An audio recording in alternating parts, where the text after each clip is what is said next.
Good morning, everyone, and welcome to the Maintaining Your Mental Health webinar, which is hosted by Liam Crowley and the Hospo For Life organisation.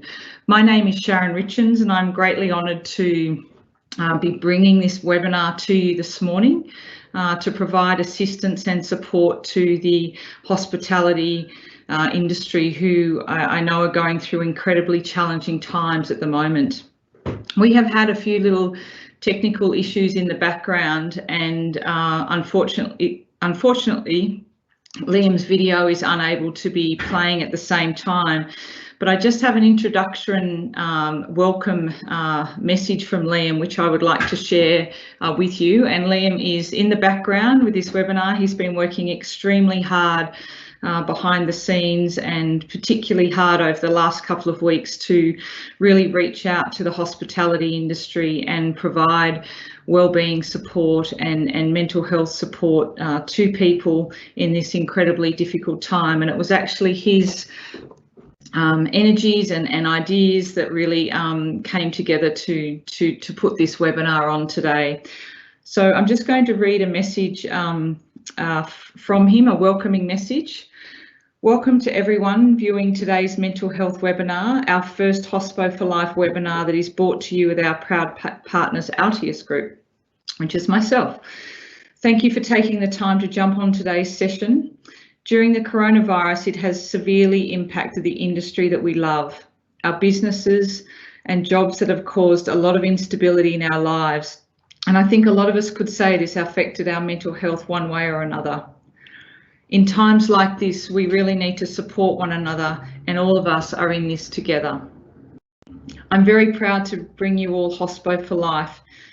We are here as a personal support network to help anyone doing it tough right now. Our partner, Altius Group, who I represent, are a leader in workplace mental health services and can do just that. Whether you're needing to talk to a trained psychologist when you need it, we are ready to help make a positive impact on your life. For those that are suffering, whether it is yourself or a colleague and you don't have the financial means, we can assist them to get that first, much needed first consultation with a psychologist. Hospo For Life is a professional organisation providing access to psychologists and mental health services 24 hours a day, 7 days a week to a member of the hospitality industry. We encourage all those associated with our industry to reach out, foster healthy relationships and connect with each other to create a stronger community. When I created Hospo For Life, I really wanted to be able to make an impact on hospitality lives. We have all been in situations during our career where we suffer stress and anxiety, long hours, financial pressures, personal issues, and we can often try and self-medicate our ways through all sorts to make it go away. During the early part of my career, I'm open to admit that I was one of those people. I really hope everyone can gain and take away something from today's session and to put it into practice. Thank you, Liam, and I'm really honoured to be able to present this webinar today. We have a Q&A section that you will be able to see on your screens or your phones, and certainly feel free to post any questions as we go. And Liam is also going to post some specific questions as we go along. The purpose of this webinar today is really to acknowledge, I guess, first of all, that this is an incredibly difficult and challenging time for the hospitality industry. What we do want to do is hope that you can come away with today with some very practical tips to really support your mental health in this time.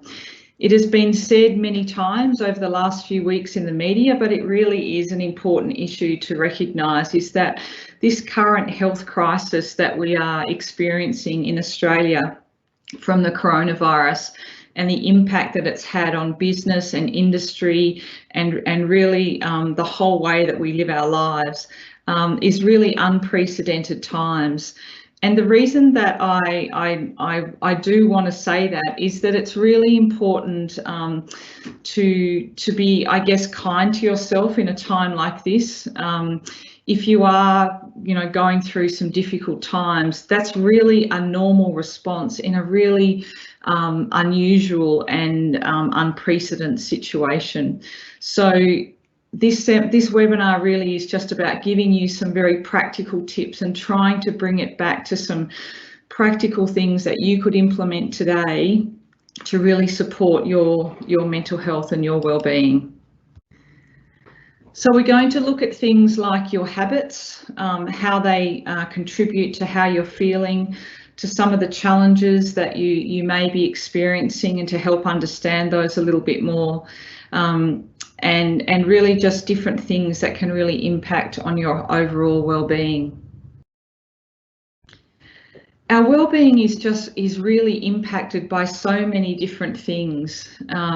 Well-being really refers to our state of mind and to the feeling of it can include things like our physical health, our psychological health, as well as our social health.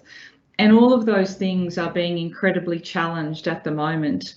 And I know many of you would have found yourself in situations perhaps in the last couple of weeks that you could never have dreamed possible, a few months ago. I think one of the most challenging parts of this whole coronavirus experience is that there has been incredible change like we've really never seen before in such a short space of time.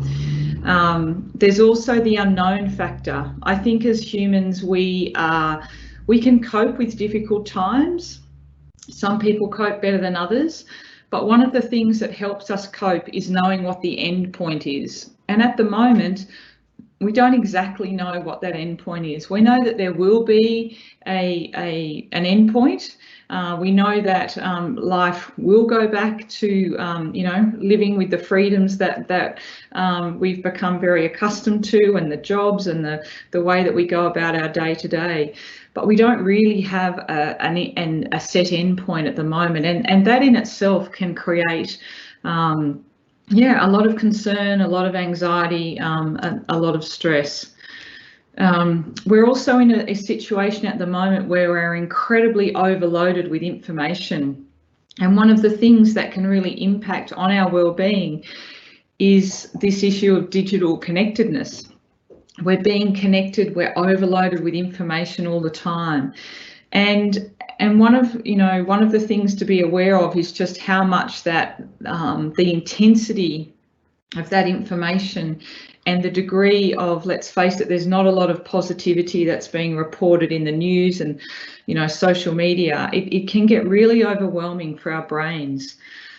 On top of that, we've also, our relationships and our social interactions and connections have been challenged like never before.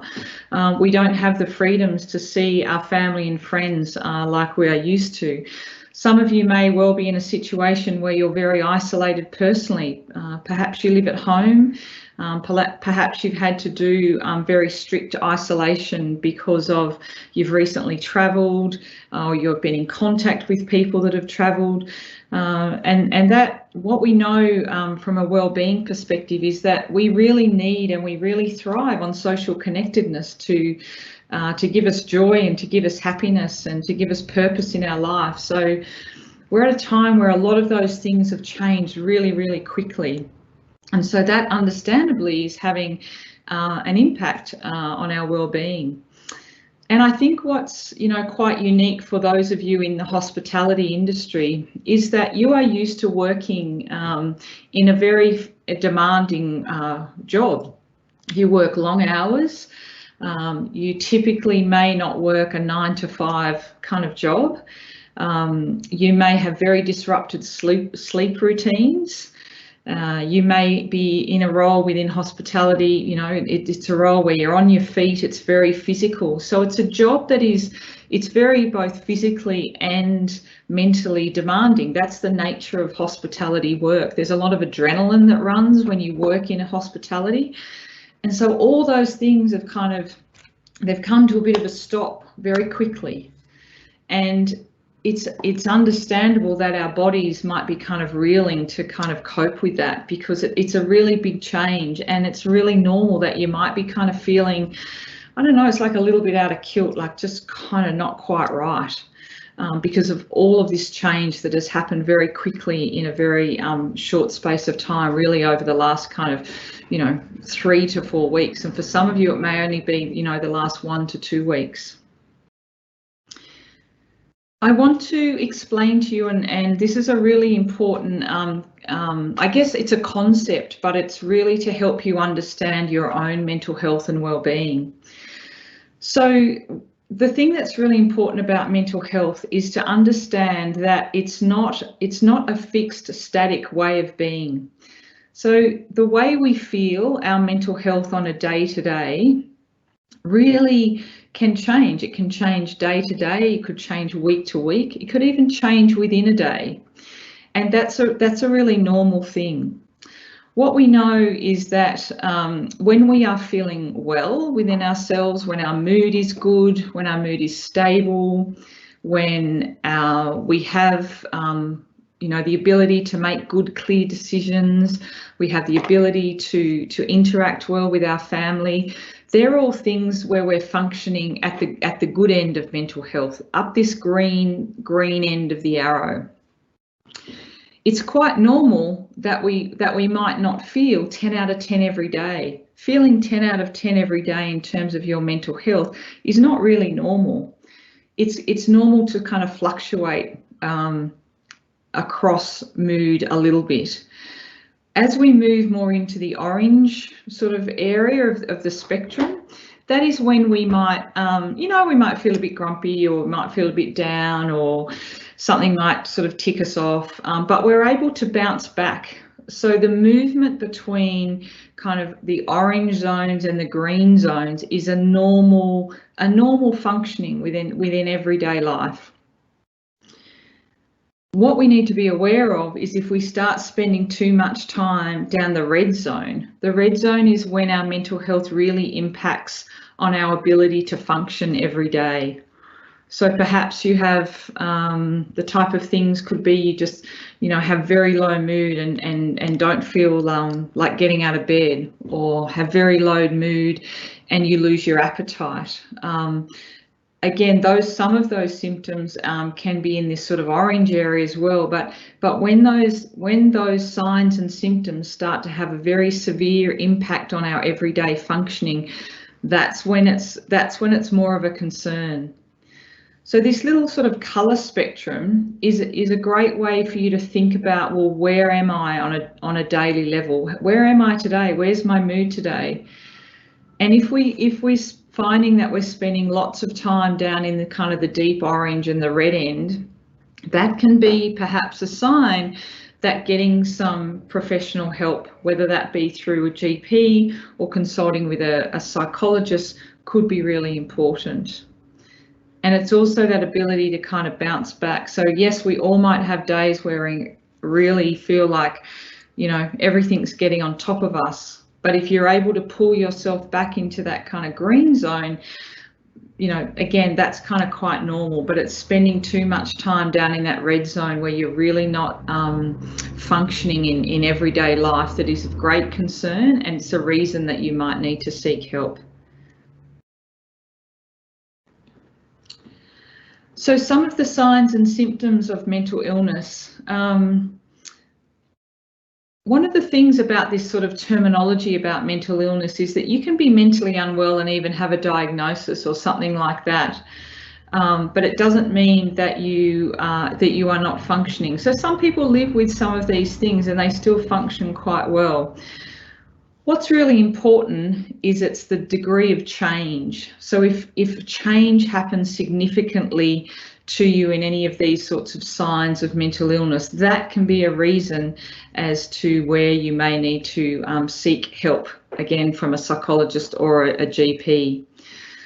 So I just want to explain about a couple of those in a little bit more detail. Things like feeling unusually fatigued, just feeling like you literally cannot drag yourself out of bed. It's okay to have a pajama day. It's okay to have a doona day. We all need days where we actually just need to to stop. I think for those of you who work in hospitality, and when you've been working really hard for a long period of time, or you've been really pushing yourself, or you've been working long hours, the fact that now you've sort of stopped work, you might actually, it's a bit like all the adrenaline comes off and the cortisol comes off, and you may actually be feeling kind of quite tired for a few days. But if that fatigue lasts longer than really a few days or to a week, that could be a sign that perhaps, and particularly in consideration of all of the other signs, if you've got 3 or 4 or 5 of these symptoms together collectively, that that could mean that there might be something a bit more going on. If you're feeling really unusually frustrated or irritable, you're finding difficult making decisions, your mind is racing, you can't making decisions. If you're really sensitive about getting feedback, alcohol intake is a big one, and I'll talk about that a bit later on as well, but that's something to be really aware of. There's no doubt in the industry that you guys and work in, is that there is that lifestyle factor that comes with working in hospitality around alcohol. And look, I'm not here in any way to make judgment about how much people drink or don't drink. I enjoy red wine like everyone does. And I think at times like this, it's quite normal that we feel that we want to reach for those things even more. However, what we know is that there's a big link between increased alcohol consumption and decreased mood over time. And we also know that even having 2 or 3 drinks a day consistently over time really impacts on your sleep, and then that can impact on your mood as well. So having some awareness around your alcohol intake is a really important thing to be aware of in these times. As I said, I'm not here to cast judgment about whether you drink or don't. But it's if your alcohol consumption has changed considerably over the last few weeks, that might be something to be aware of. Perhaps you're finding you just don't want to engage with people. Again, to feel like that occasionally, or to have the odd day like that, that's kind of within normal. But to have those kind of feelings day after day after day and week after week after week, that can be a sign that you might be heading more down that kind of orange and red area of the mental health spectrum. Remember, the critical thing about these signs and symptoms is the level of change. So if you think about where you were 2 months ago compared to where you are now, and if these signs and symptoms go beyond, really like a week or so, that may be a reason that it's really important to reach out and seek some help. So one of the really important things to remember, in this whole scenario that you're currently in, is that everyone has a very individual response. We are in a pandemic like we've never experienced before, and the way that you respond versus your colleague versus another colleague could all be incredibly different, and that's all within the normal of responses. Now this slide does look a little bit heavy when you first look at it, but please bear with me in terms of just explaining the concept, because it's a really important concept for you in terms of supporting your mental health and your well-being in terms of where you are at the moment. It's really normal in a situation like this where we feel like just everything is just overwhelming and all-consuming and out of our control. And this concept of the circle of control and circle of influence is a really important point to help you kind of bring your thinking back to something that is more manageable. I have a little saying, and I say, when there are a lot of things out of your control, you've got to do the best damn job with the things that you can control. And that's essentially what this concept of circle of control and influence is all about. There are a lot of things going on in our current way of living in Australia at the moment that are really out of our control. There have been decisions made by government to manage the coronavirus. There have been decisions made perhaps by your employer. All of those things are actually, as an individual, they are out of your control. It doesn't mean that you agree with them. It doesn't make them right. But it's about looking at all of the things that are kind of overwhelming you and thinking about what are the things that I can control versus what are the things that are out of my control, and turning your thinking and your focus into the things that you can control on a day-to-day level is a really important skill and a really important awareness to help you navigate this very overwhelming and challenging kind of situation that you're in at the moment. So an example of that might be that you have lost your job in hospitality because of the implications of the coronavirus, and you don't know when you're going back to work. That's a very real and frightening situation at the moment.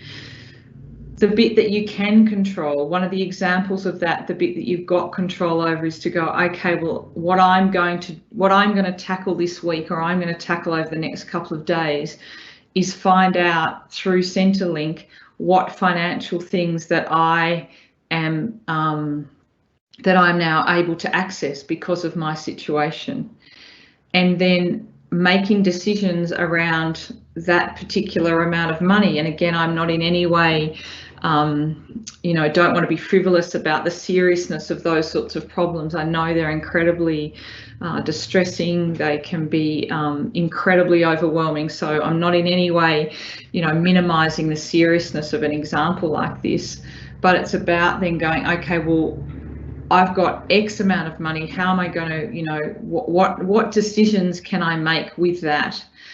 It's like at the moment you really have no control over exactly when you're going back to work. And again, that I'm not saying that's right, or I'm not saying that that's easy to deal with, but it's about bringing your thinking back into what are the things that you can control. And it's as I said, it's a strategy, it's an awareness, it's something to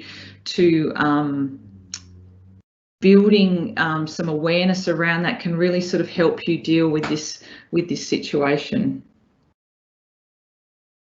I just want to touch on the 3 areas of stress, anxiety, and depression, just to help you understand a little bit. So the purpose of this webinar is certainly not to diagnose anything like that, because that's something that needs to be done by your GP or your psychologist, but it's just touching on the differences between the 3 and getting an idea as to when it may be indicated for you to seek extra help.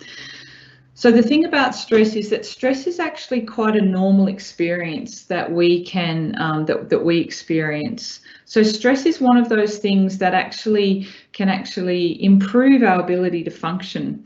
And a really perfect scenario for you working in hospitality is to think about sort of that kind of stress that you feel, or that heightened sort of energy that you might feel, working in the kitchen. It's a demanding environment. There's lots of time pressures. There's lots of competing demands. There's pressures from the customers and from the other people that you work with, and the restaurant managers, and all those things. So those feelings that you get, I think hospitality is an industry that actually you kind of thrive on stress in some respect. So stress is one of those things that can actually drive our performance and drive our ability to function in our life and in our job. Anxiety is where it starts to have a negative impact on the way that you function. So anxiety is where your thoughts start to really interfere with your daily activity. It may be that you have overwhelming thoughts around excessive worry, You may be feeling extremely tired. It's where your thoughts are remunerating all of the time and can become quite intrusive, and you have an inability to concentrate. You might feel some physical signs with anxiety, like heart palpitations, an overwhelming sense of fear of the unknown, or fear of an event that's going to happen. So anxiety has quite specific, sometimes it's very common that people who are experiencing anxiety don't relate the symptoms that they're feeling to an actual diagnosis of anxiety. Depression is where it's more associated with low mood. So low mood over an extended period of time. So things like a lack of energy. Often people who are depressed have a suppressed appetite. They have a lack of interest in things that they would have normally been interested in, whether that be family relationships, personal hobbies, just an interest in sort of, everyday life. Often people who are experiencing depression can become very irritable. They may be really struggling with just an energy level. They might be sleeping more. Some people who have depression don't sleep as well, so sleep is not sort of an absolute determining kind of one factor. But there's a set of sort of different symptoms, and depression is really where you have low mood over an extended period of time.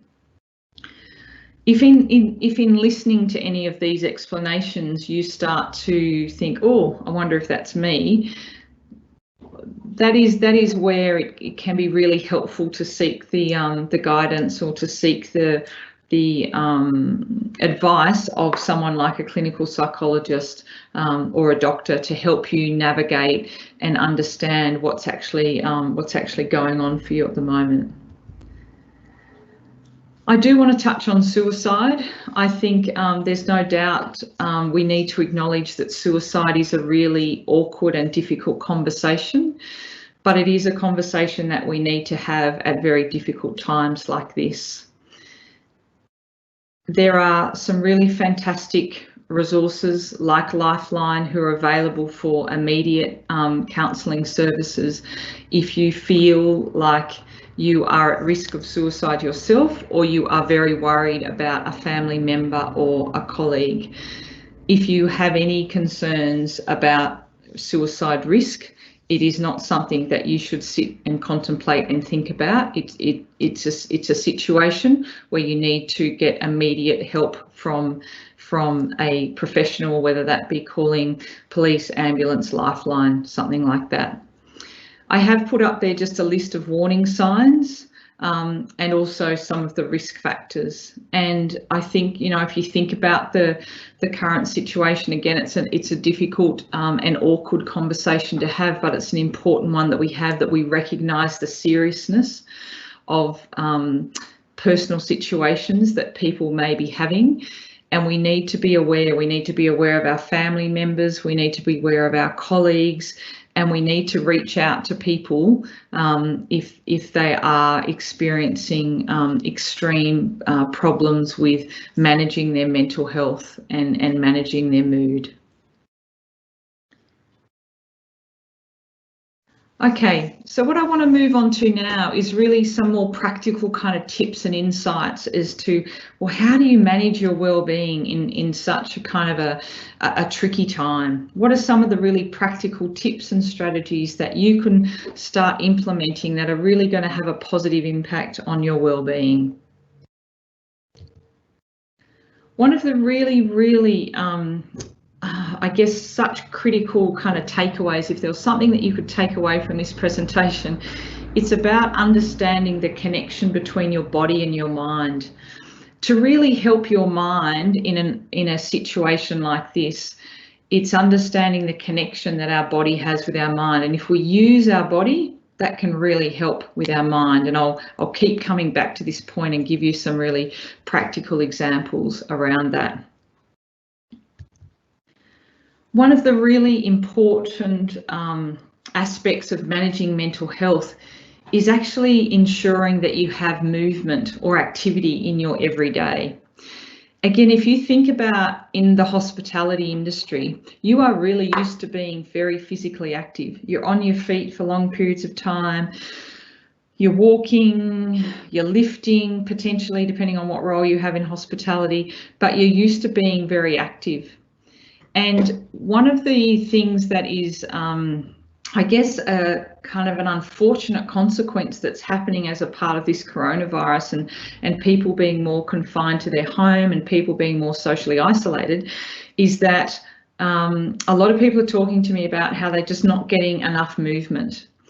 Now, what we know is in terms of managing our mental health and our well-being is that getting movement, so whether that be getting out in the garden, taking your dog for a walk, you know, pushing a pram with your children, just actually going for a walk. And when I talk about movement, you know, for some people that might mean exercise. So if you are someone who enjoys exercise, having exercise as part of your routine on a daily basis has probably never been more critically important in terms of managing your mental health. If you are not someone who likes exercise, and the thought of me talking about exercise conjures up terrible images of Lycra and gyms and treadmills and all those things that may not be your thing, I'm just talking about the simplicity of getting out and going for a walk. We really know there's a strong amount of research to show that getting exposure to natural sunlight, preferably early morning light, is very, very good for helping managing your mood and mood control. And walking is a really simple, free, simple exercise, getting out in the fresh air.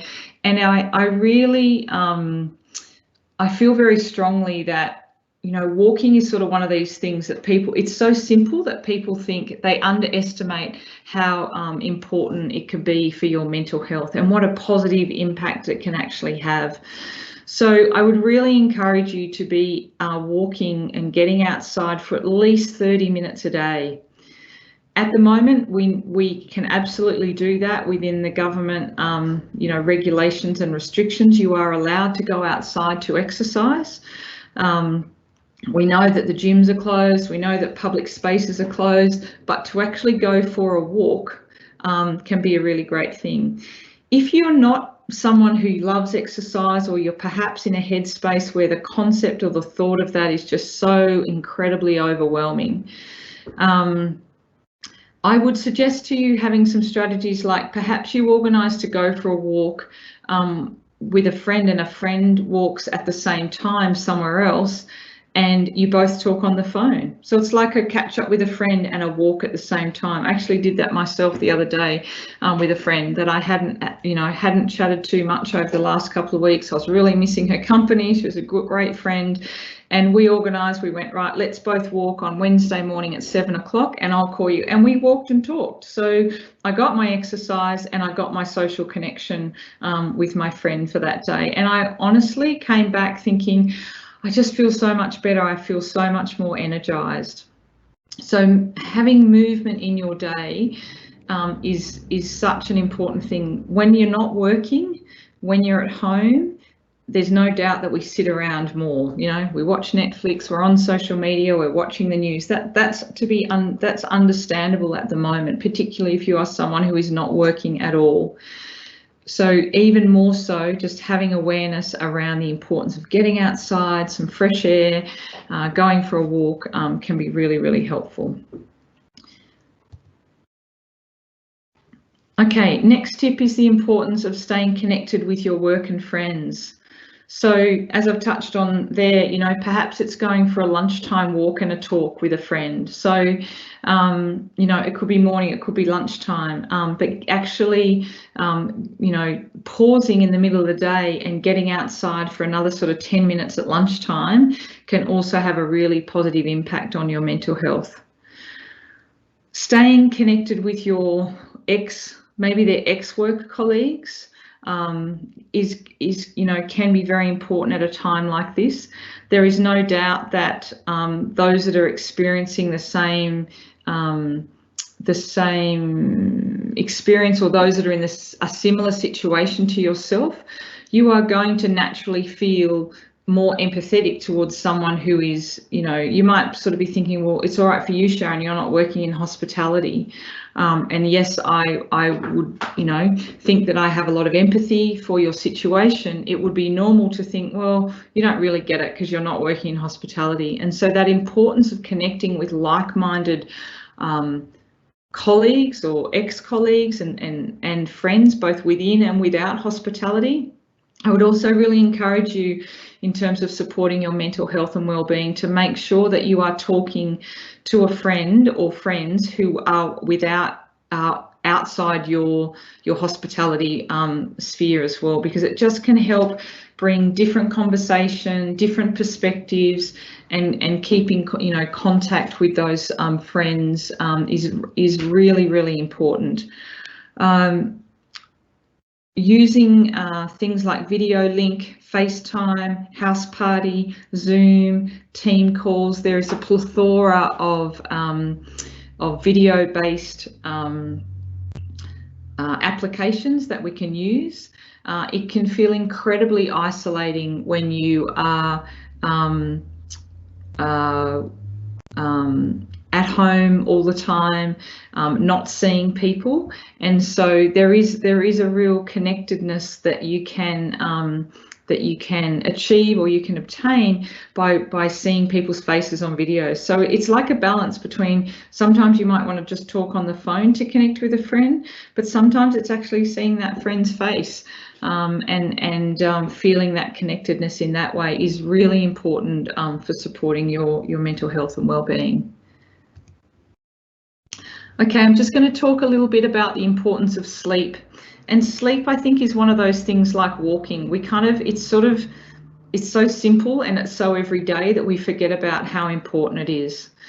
I spend a lot of time working with organisations and working with people to help them understand about the importance of sleep. What we know from the research is that adults need about 7 to 8 hours of sleep a night to help maintain good mental health. And again, it's about that locus of control. Let's control the things that I have got control over. Now, it's fair to say maybe you're not sleeping as well as what you normally do. Maybe you're adjusting to the change from shift work, from long hours, from obscure hours, and it might take a little while to develop and kind of recreate some good sleep habits. And again, that would be quite normal. You can't be expected to go from working full time and experiencing this really stressful situation to just sleeping perfectly, okay? It's going to take a little bit of time, but within a couple of weeks, if you're not sleeping well, that would be a reason as to why you might reach out to a psychologist to get some help and get some advice and tips and to help understand what's going on. Because we absolutely know from all of the research very strongly is that as adults, we need to be getting at least 7 to 8 hours a night, preferably even 9, for good mental health. And if we're consistently getting less sleep than that, and I'm sure, again, you guys, you've worked in hospitality, you know what it's like to go hard without sleep. You know what that impact that can have on your mood.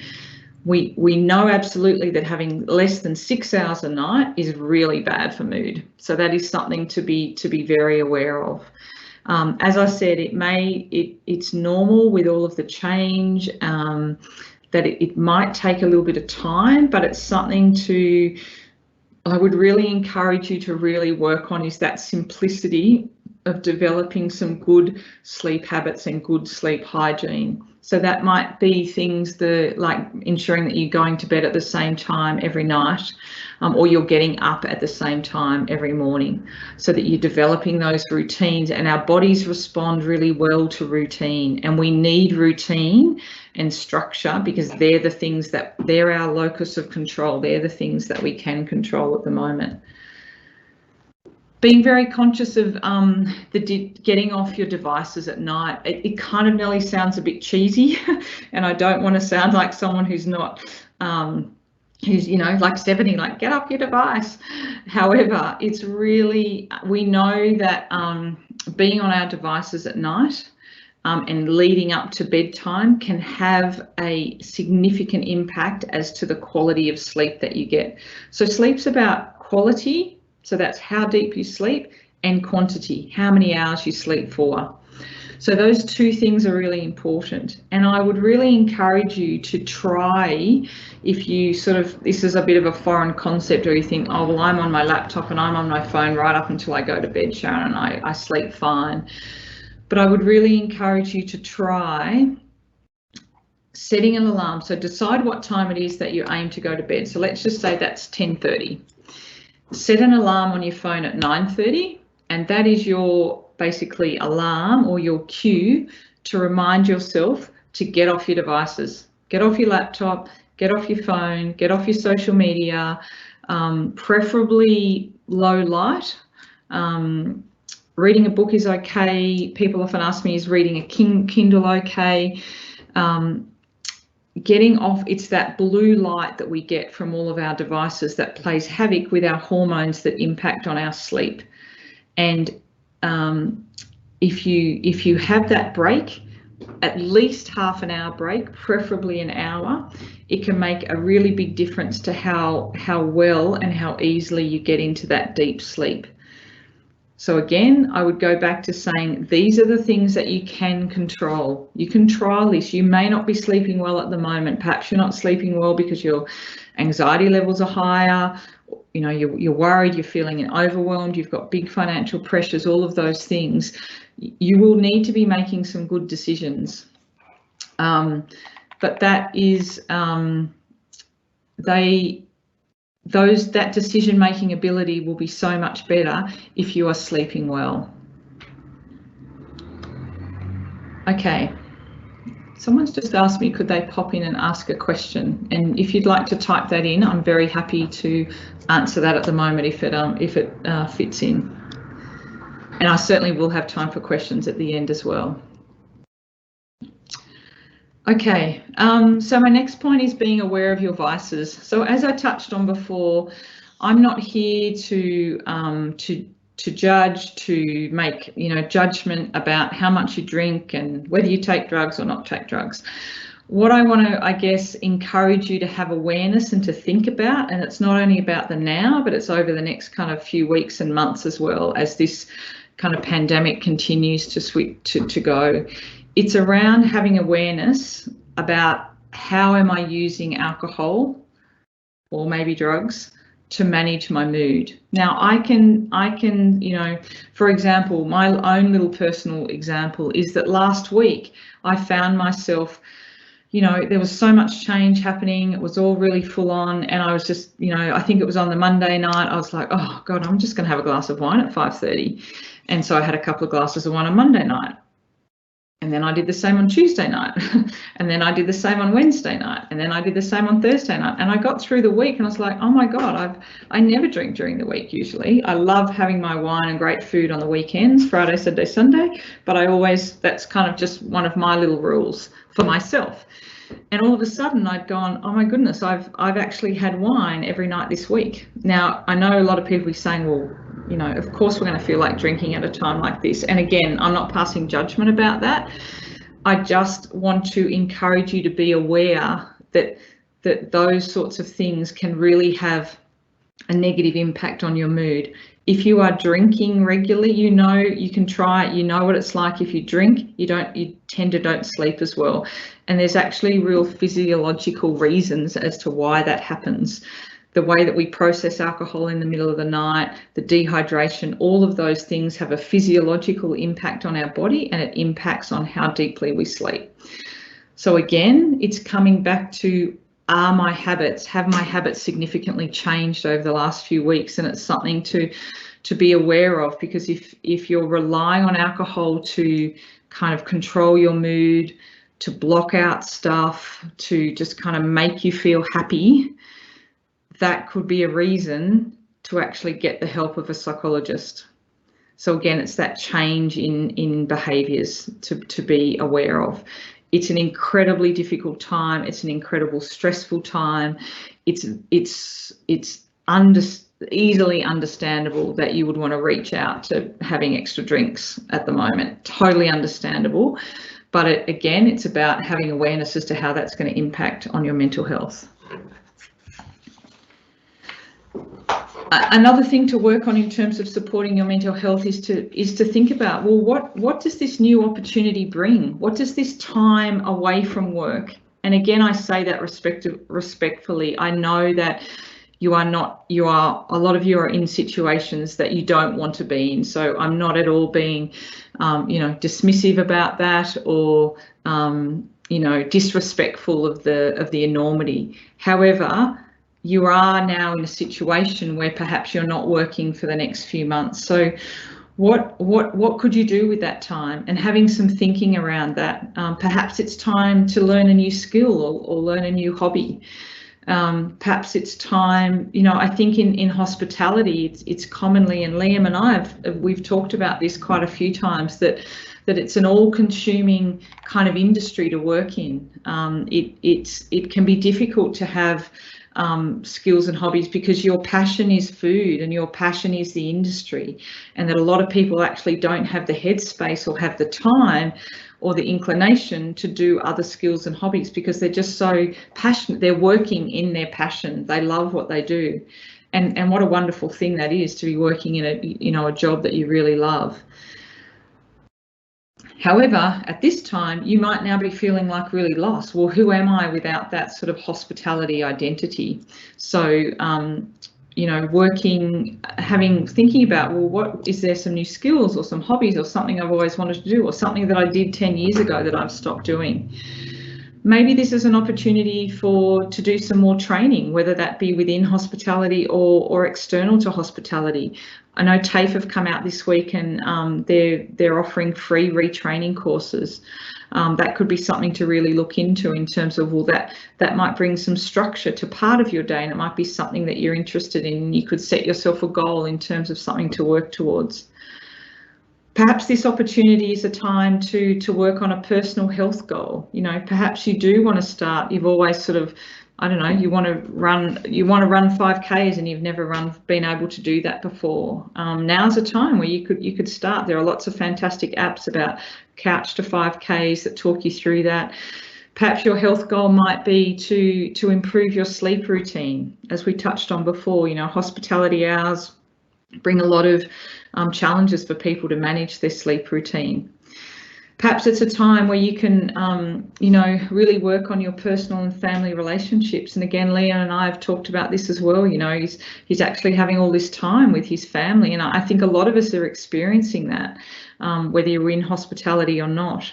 And again, hospitality brings very unique demands to managing family and personal relationships, because often you might be working different hours to people.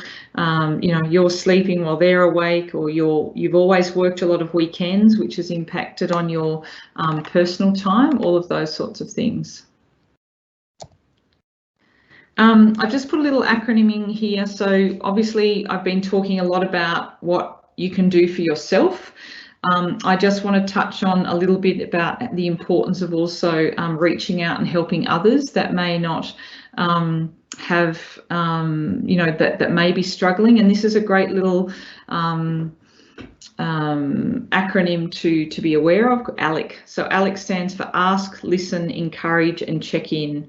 So it's a little bit based on the Are You OK message. It's simply engaging with people, Remember, we've talked a lot in this session about the significance of change in behaviour. So change in behaviour can often be a sign that people are not mentally well. Listening to people, listening without judgment. If they start talking about the fact that they're drinking a bottle of wine every night and they disclose that, it's about not having judgment around that. But then the next step is around encouraging them, encouraging people that there are support services available, there are people that you can talk to. And then the final step is the check-in. Checking up with someone. Hey, you know, when we were chatting last week, we were talking about, you know, how much you were drinking.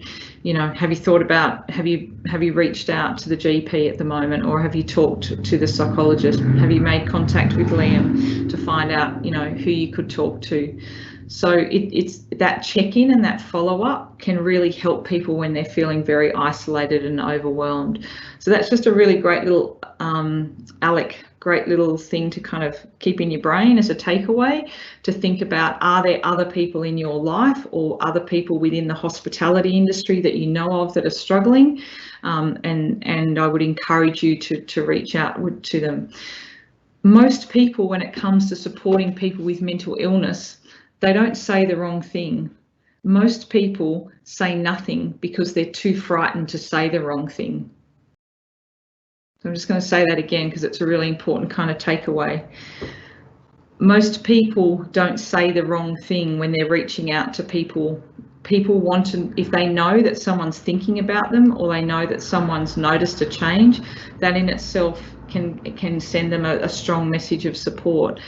A lot of people avoid having that tricky conversation, or what they perceive as a tricky conversation about mental health, because we get scared of saying the wrong thing. We're really comfortable to say, hey Liam, you told me that you hurt your back last week. Did you get to see the physio? Have you done anything about it? We're very comfortable with that level of conversation. We need to have the same level of comfortableness to say, hey Liam, how you doing, mate? I know the last few weeks has been really, really tough.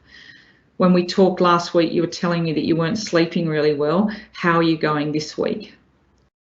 It's the same thing. It's just our level of comfort is often a little bit more challenged because we get worried about saying the wrong thing. So I'd really encourage you to reach out to those people that you are close with or that you have had work connections with that you are worried about. Okay.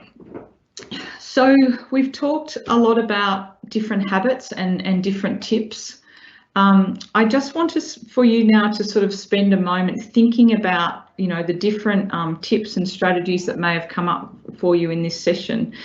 It's really important that in a time such as this to know that perfection is not the goal.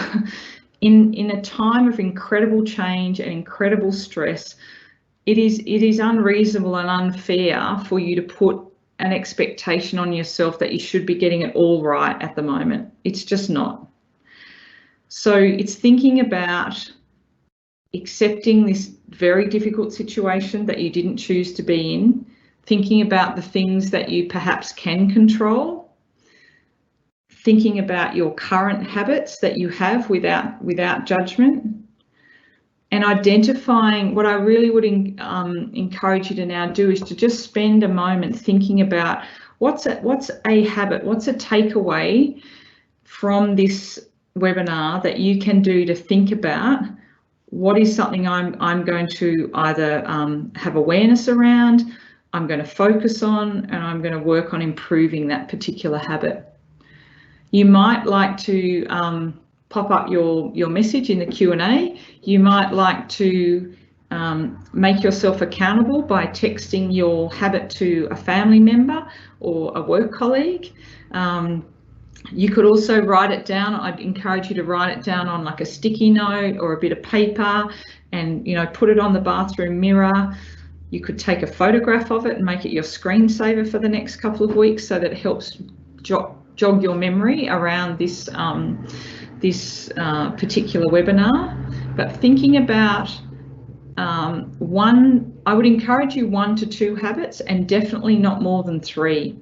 So if you're sitting listening to this seminar thinking, oh my God, I've got to start walking, I've got to get off the wine, I've got to go to bed earlier, like try not to change too many things at once. Be kind to yourself. definitely no more than 3 habits at once, and preferably just 1 or 2, because small habits then lead, small changes and small steps then lead to other changes. And if we try and change too many things at once, we've already got enough change going on in the world. You just keep it small and take very small steps.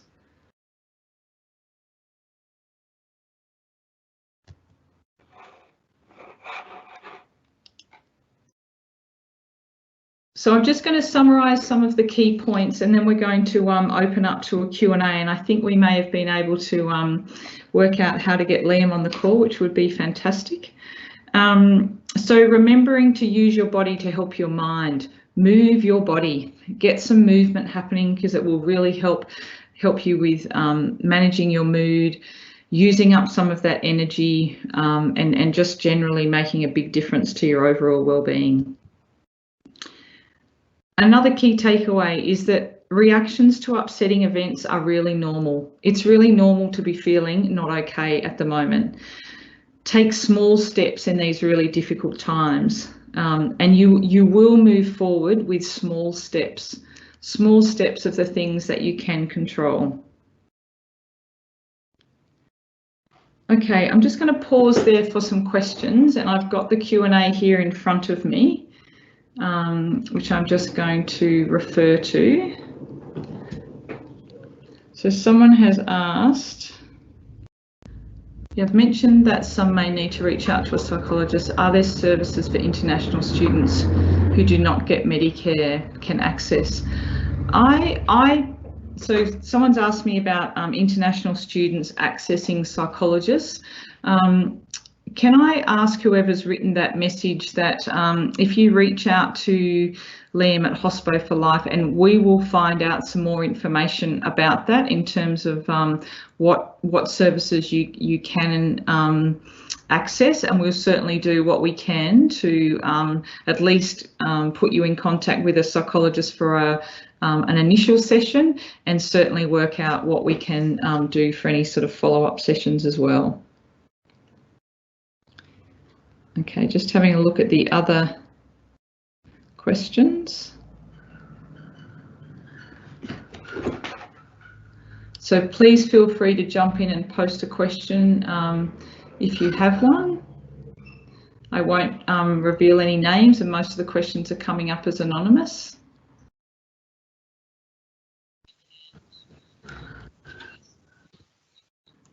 Sharen, can you hear me? I can, very clearly. Hello, Liam. How you going? I'm really, really well. How are you? Good, thanks. I'm sitting in your office. Oh, there we are, the powers of technology. Yeah. So we've got a few. Thank you. Just want to say thank you for everyone who has joined our webinar today. I hope everyone has got what they were looking for to get out of it, or can take at least one thing away from today and put it into practice and really help yourself. Sorry for cutting you off, Sharen. We've got a few questions here. We won't be mentioning any names. We have one question here which says, you've mentioned that some may need to reach out to psychologists. Are there services international students who don't get Medicare can access when many are now without an income? It's a very good question. At this point in time, there are a lot of international students which don't have the benefits of what residents have in Australia, but we are here to help. So I think the best thing which you can do is to get in contact with us at Hospo For Life. You can find us on Instagram, on Facebook, LinkedIn, and you can get in contact with us. Send us an email at info@hospoforlife.com.au, and we can certainly help you there. We can provide a free session. It's one thing which we are doing for our hospo industry, where that session then is covered by us. So that is some form of help which we can give you at this point in time. So if you'd like to know more about it, feel free to get in contact with us. Okay, fantastic. Fantastic. There's just a question that's popped up. So someone's asked that they're trying to create some more discipline about going to bed and waking up, and do I have any specific suggestions for that? That's a great question. It is a great question. So the first thing to say is that if your sleep routine is something that you're trying to improve, know that it will take a little bit of time. So for some people, it might take sort of a week or 2 weeks to really sort of change their sleep routine.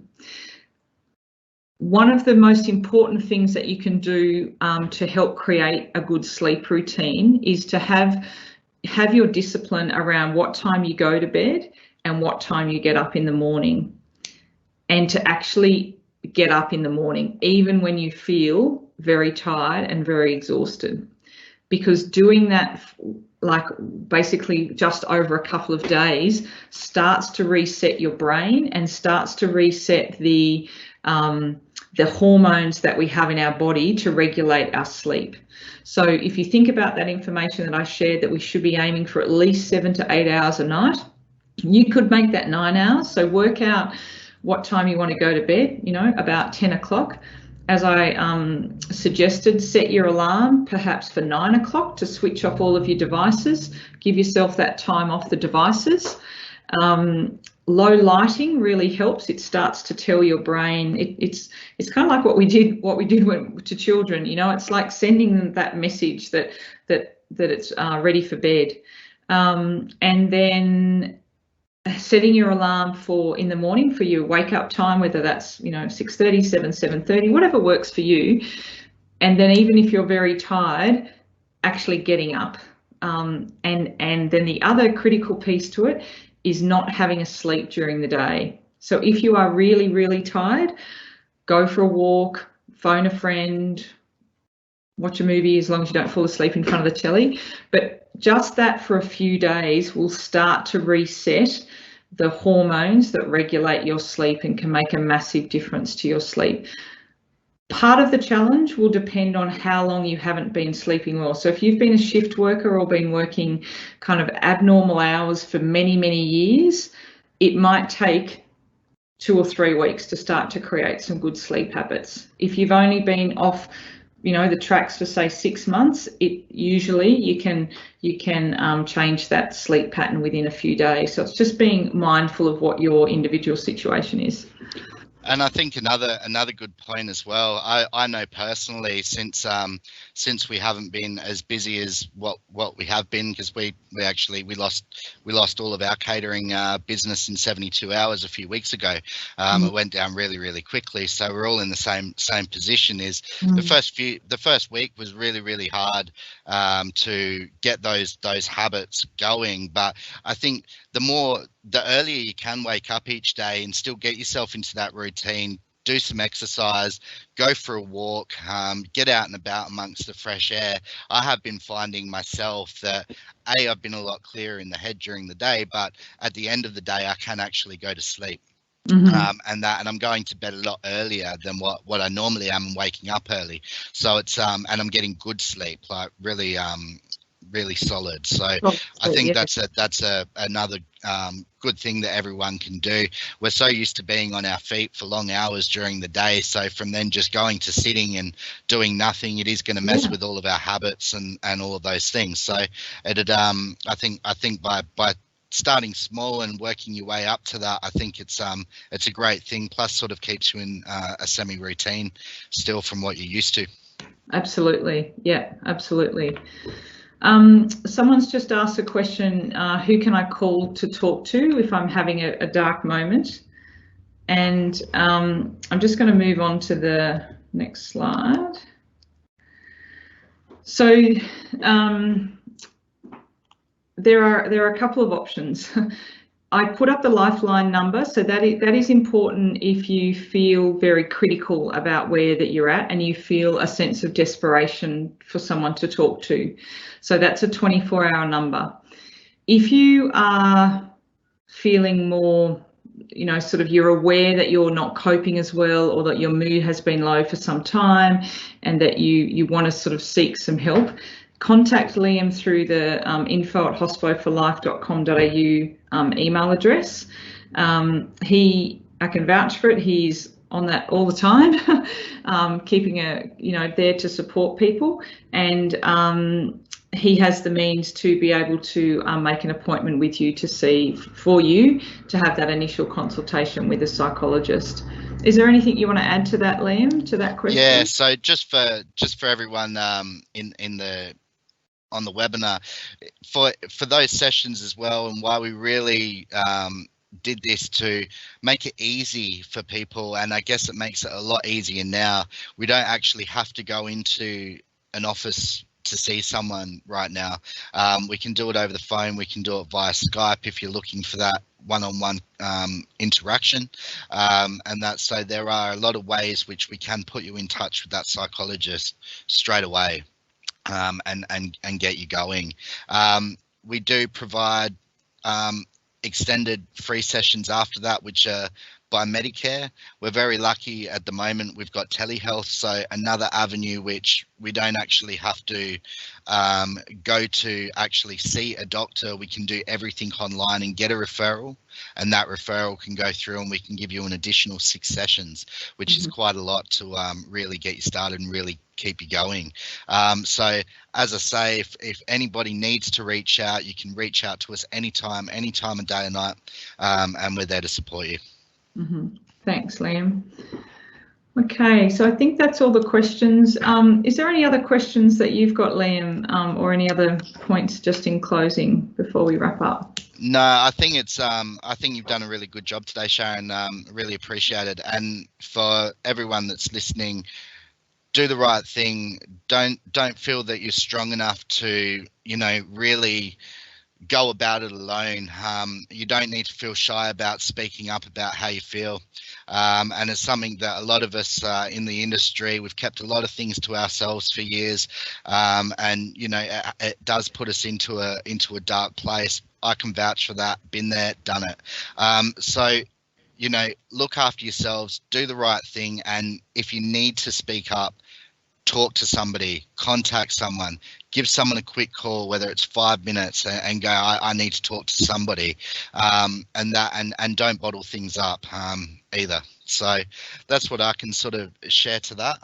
And yeah, from someone that has been there and been through it over the years, I think it's probably the best avenue. And we've got the great service with ourselves and Altius Group to really support you if you need something a little bit sort of stronger to get you over the line. We're all here to help one another. Yeah, fantastic. And so we've just also popped there on the slide, just the Hospo For Life. You can find Liam on Instagram, on Facebook, on LinkedIn, on email, and there's certainly a lot of plans coming in terms of future webinars, podcasts, and those sorts of things to continue to support the hospitality industry in this time. No, thanks very much, Sharen, and yeah. Big thank you to everyone that's joined us today. I wish I could have had some video. I'm just trying to do that at present. I'm not sure whether it's going to work or not.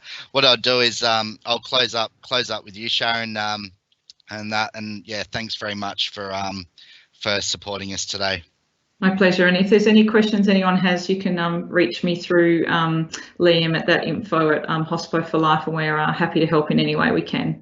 Thanks so much, and have a great rest of the day. And don't forget the 1 or 2 habits or the things that you've perhaps had a little light bulb moment about. Tell someone. It helps keep you accountable. Write it down, and yeah, just take small steps. Thanks so much. Bye bye.